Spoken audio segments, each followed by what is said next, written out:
Hey everybody, and welcome back to Lindsey's Little Library. So I did a video like this a few weeks ago. I'll try to remember to link it in the description below. But basically I talk about if you liked this book, you should read this other book. And I had a lot of feedback basically asking for more recommendations similar to that. So I found 5 more, if you've read this, then you should read this, type books.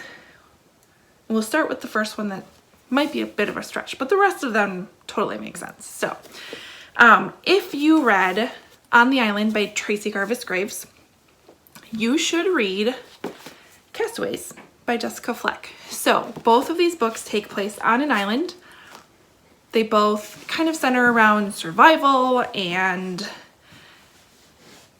that's about where it ends. So On the Island follows our main characters, Anna and TJ. Anna is a teacher at TJ's school. She's a newer teacher, and so she's kind of looking to pick up some extra cash during the summer and agrees to tutor TJ, who is a cancer survivor, and she's tutoring him on his family's little private island. So they have to leave and catch a plane out to this private island for the summer, and the plane goes down and TJ and Anna are stranded on an island together. It is fabulous. Castaways follows our main character, Olive. She is kind of bullied, kind of keeps to herself, isn't having the greatest, I think she's in high school. She's in her teens. And she's at a carnival and ends up running away from a group of bullies, and she runs into this corn maze, and she ends up kind of going down this unknown path a little bit, and she kind of goes through this slide and finds herself on this remote island. Somehow she got transported there, and she needs to figure out how to survive. There are other people on this island. She's got to navigate this new world while trying to figure out how to get back. So another like islandy type book. This is YA, so it's a little bit a different writing style than On the Island, but gives you those island feels. So that's my first recommendation. The next set of books I want to talk about are Memoirs of Geisha by Arthur Golden and Snowflower and the Secret Fan by Lisa C. I'm not really sure which one would be kind of your more popular one, but pick one. If you've read one, read the other. So Memoirs of the Geisha kind of follows the geisha, community, as we kind of learn about how women are treated, how they're trained, how they are kind of almost auctioned off to the highest bidder. Love is kind of second to this world. It's a very interesting book. It's been a while since I've read that. Snowflower and the Secret Fan takes place in China. We follow our main character, Lily. She is 7 when we start our story, and we kind of watch her grow up and have this really amazing friendship, and they use this silk fan in order to communicate with each other. I am going to warn you, there is a part of this book deals with foot binding, and it is hard to read, but still a fabulous and beautiful, beautiful book. So both of them, if you've read one, read the other. Okay, the next two I want to talk about is, I only have one of the books, my mom has the other ones. So we have The Last Mrs. Parrish by Liv Constantine and The Other Woman by Sandy Jones. Both of these follow, how do I explain the similarities between these two? You have 2 perspectives going on, and it's very interesting how they weave together throughout the book. How about that? We'll just leave it at that. So you're hearing stories from the Mrs. Parrish's perspective as well as like the wife's perspective. So in The Other Woman, we have Adam and Emily. They feel as if they are perfect for each other, and yet there's some bit of a woman out there that's rivaling for Adam's attention in this book. Similar vibes in The Last Mrs. Parrish. You have the current Mrs. Parrish with somewhat of a rivalry coming to her that she isn't aware of, and we'll just leave it at that. They're both fantastic books. If you've read one, read the other.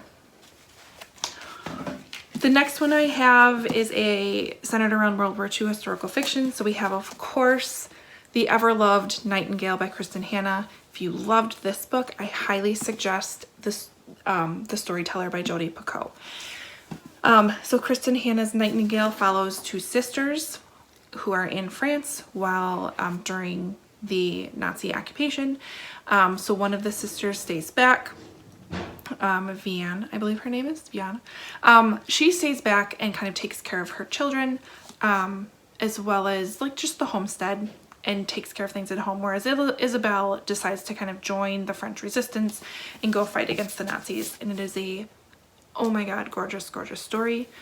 And the storyteller lives up and is just as fantastic. These two are like tied for my most favorite book of all time.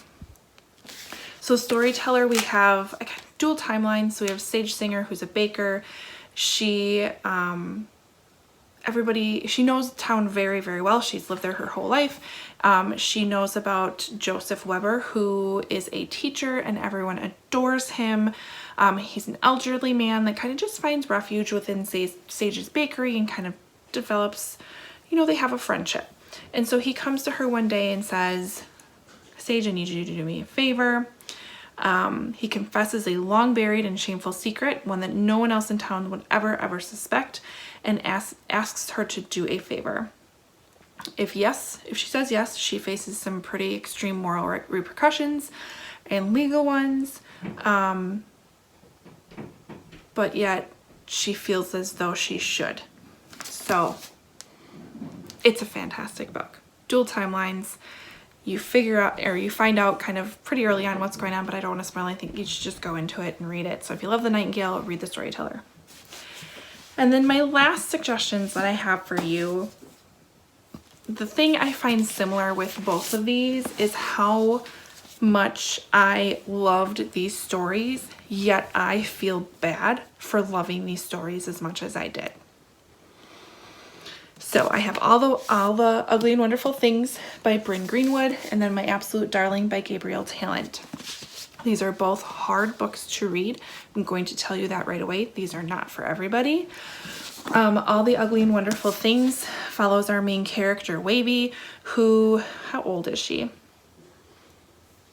Maybe 11 or 12, and she seems to always have to take care of her brother because her parents are kind of caught up in the world of drugs.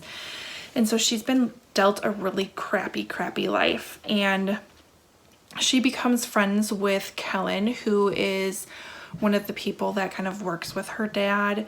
He's not quite as bad per se as what her father's involved in, but Kellen kind of is the only one that's stepping up and taking care of Wavy, as well as her brother, helping them get food, helping her get to school. And Wavy and Kellen develop this very interesting relationship, and I do feel bad that I love this book so much, but it's fabulous. Same feelings with My Absolute Darling. This follows our main character, Turtle. She's 14. She's been given this not so great life. Her mother passed away. Her father is very abusive. Her grandfather does what he can, but doesn't necessarily stop things. She barely goes to school, and she's just trying to survive. And some things come up. She does find solace within kind of the Pacific Northwest, out in like the woods and stuff. She ends up meeting some friends out there, kind of seeing that there is this other world where parents actually care for their children and don't treat them the way that she's been treated. She has a lot of confidence issues she deals with. She knows she needs to get out of this situation, but she struggles with if she's worthy enough to get out of this situation. Very hard read, but another fantastic book I highly recommend. So if you liked either one of these, pick up the other one. Very similar vibes with those.